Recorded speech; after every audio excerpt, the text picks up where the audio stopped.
Hey everybody, Sean Yesner here, owner, founder of Yesner Law, coming to you with this very short video here from my backyard.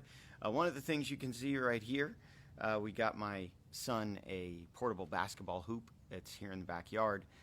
So yeah, a new backyard addition for my son's birthday. But what I wanted to talk to you real quick about today was the property appraiser, the county property appraiser, and the tax collector. And so for those of you that don't know, the county property appraiser is the one that sets the prices, and then the property tax collector uses that value to determine what you're going to pay in property taxes. Now, what I'm going to talk about today is specific to Florida. So if you're watching this video, you live outside of Florida, you may want to contact your county tax appraiser or county tax collector to make sure how this process works in your state, in your county. But here in Florida, basically, the property appraiser sets the prices, and the tax collector imposes taxes based on the values set by the property appraiser.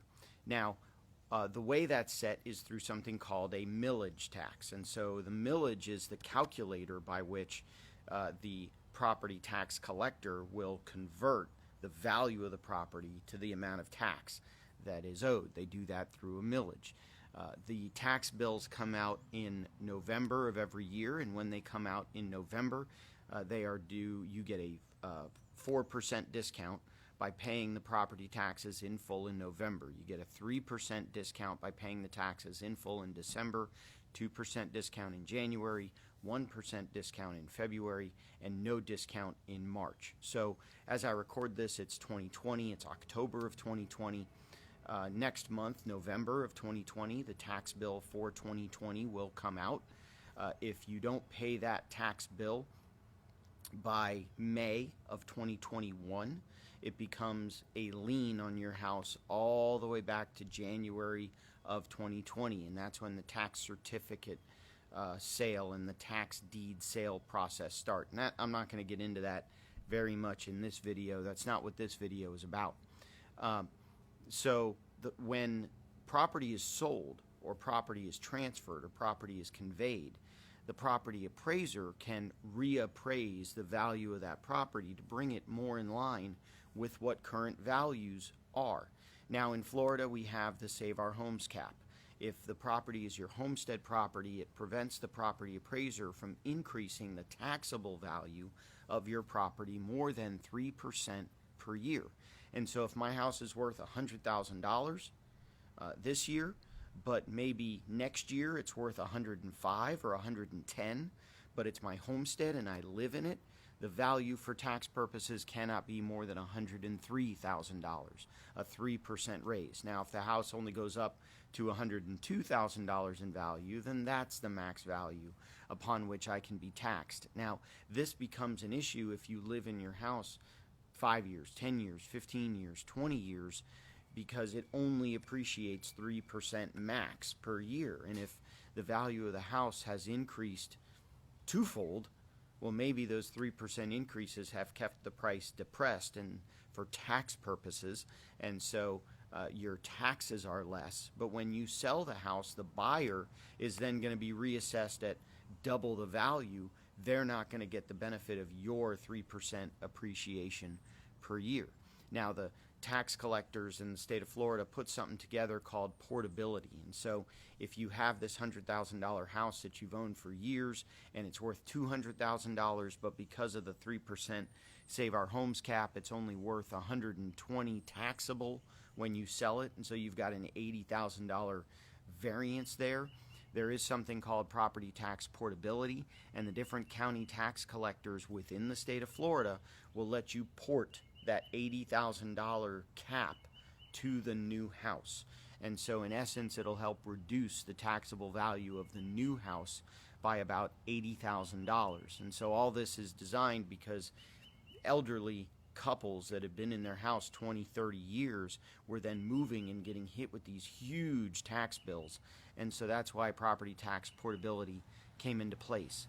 As I recall, you have 2 years, although obviously the sooner you do it. So if I move this year to another house, I've got 2 years to apply for portability. But obviously it makes the most sense to apply immediately for the portability so that you get that benefit right away. But one other thing that I didn't know, frankly, one other thing that honestly I didn't know, is that although the property value of your homestead for tax purposes can only increase 3% per year, the property tax value, the appraised value for purposes of taxes on any residential property that you own, can only increase 10% per year. So again, if I own an investment property and that property is worth $100,000 for simple math, and that property goes up to 120 the following year, well, the tax collector and property appraiser can only increase its taxable value to $110,000.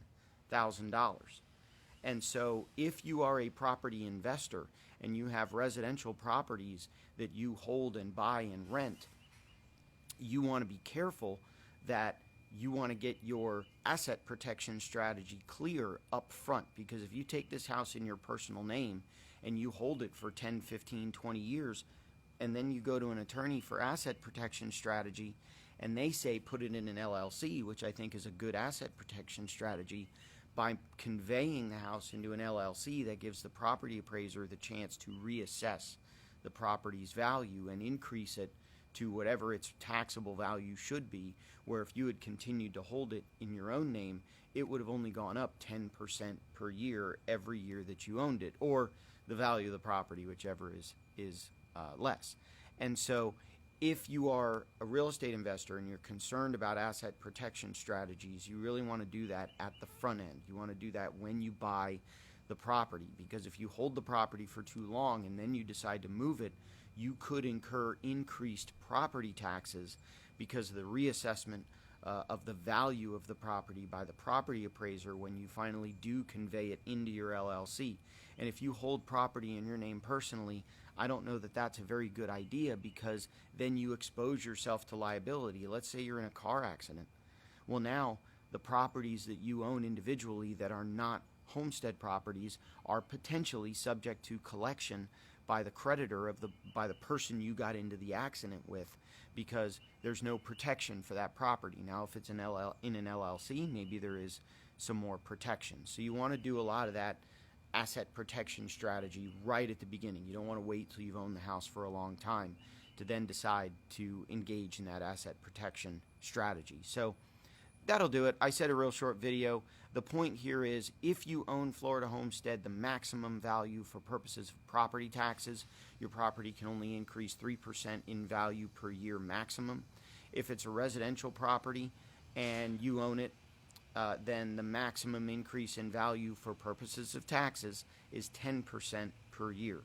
So wanted you to be aware of those factors. If you have questions about real estate investing, if you have questions about asset protection, if you have questions about those types of things, please give me a call. We can sit here on my back pad, at least by Zoom, at least by video call, or we can set up something in the office. Again, video call, phone call, in-person meeting, now that we're starting to reopen the state. So that'll do it for this short video. I appreciate your time. I appreciate your attention. If you have any questions, put a comment below, whether you're watching this on Facebook or LinkedIn or YouTube or Instagram. Drop me a comment, drop me a thumbs up or a like, give me a comment. That'll do it for this week's video. Thanks a lot.